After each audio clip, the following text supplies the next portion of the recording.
In this short tutorial, I will show you how to turn off Google notifications on your Samsung device.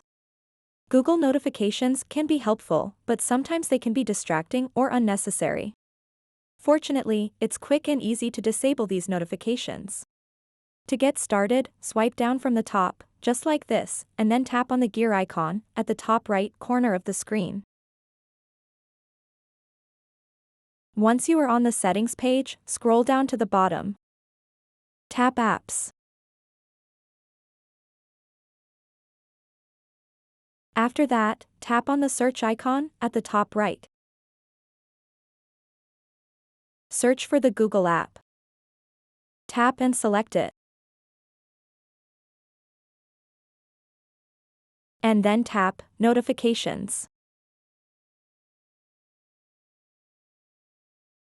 To turn off Google notifications on your Samsung device, simply toggle off this switch over here. So that wraps up this tutorial. If you have any questions about this whole process, please let me know in the comments section below. And if this video helped you out, please give it a big thumbs up and subscribe to this channel for more tutorial videos like this one. Thank you so much for watching and have a good day.